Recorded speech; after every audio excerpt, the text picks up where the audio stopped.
Abdoul Niang, journaliste malien, il est en direct avec nous ce soir depuis Bamako. Monsieur Niang, bonsoir. Bonsoir, messieurs. Alors, le président Abdourahmane Tiani affirme que la France mène désormais une guerre totale contre le pays parce que le Niger a choisi de reprendre son destin en main. Comment interprétez-vous cette déclaration? Est-ce que cela révèle sur la nature réelle de l'affrontement entre les États de l'AES et les puissances occidentales en réalité? Et il faut tenir compte de trois choses. D'abord, la qualité de celui qui tient ces propos, c'est le président de la République du Niger. Donc, il est censé connaître ce que les autres ne savent pas et donc il ne parle pas au hasard. Le deuxième élément, ça, c'est le fait que là où il se prononce, c'est devant les militaires. Ça veut dire que la circonstance est particulière. Ça veut dire que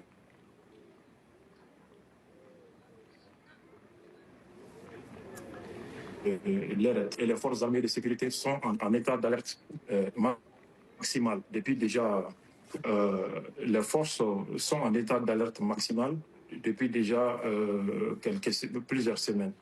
Et effectivement, la guerre totale, c'est que l'ennemi n'épargne aucun moyen pour déstabiliser, pour faire mal aux États du Sahel. Et donc, cela va de l'offensive politico-diplomatique, des offensives médiatiques à travers les campagnes de désinformation pour contrôler l'opinion, afin de pouvoir retourner les populations contre les autorités en place et faciliter le travail des organisations terroristes qui déstabilisent aujourd'hui le Sahel. Donc le constat est réel, il n'y a aucune emphase dans cette déclaration et ça correspond aux réalités que nous sommes en train de vivre aujourd'hui. Au Mali, M. Niang, la doctrine d'autonomie stratégique est en cours déjà depuis longtemps. Elle est bien ancrée en politique intérieure du pays. Selon vous, où en est la construction d'une véritable capacité militaire souveraine dans l'AES? Depuis l'avènement de la démocratie au Mali en 1991-92, le Mali n'avait plus d'armée. En lieu et place d'une armée, nous n'avions qu'une armoire. Parce qu'une armée dépouillée d'armes, de formation adéquate n'est plus une armée. Et donc, conséquence, en 2012, nous avons perdu 2/3 de notre territoire face aux hordes terroristes soutenues par des puissances internationales, notamment la France et ses alliés. Et c'est à partir de cette transition, en 2022, que la reconstruction de l'armée a été effective avec l'appui des États comme la Turquie, la Chine et surtout la Russie qui a bien voulu nous vendre des armes que d'autres refusaient de nous vendre. Et il y a un soutien indirect du terrorisme qu'il faut dénoncer ici. L'ancien président Ibrahim Boubacar Keïta l'a dénoncé à plusieurs occasions, que certaines puissances empêchaient l'armée malienne de s'équiper. Il s'agissait clairement de la France.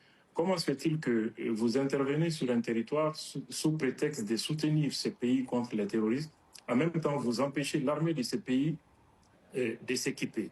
C'est une forme de soutien indirect au terrorisme. C'est pour cette raison que, après le coup d'État, les militaires ont décidé de chasser la France et les forces onusiennes.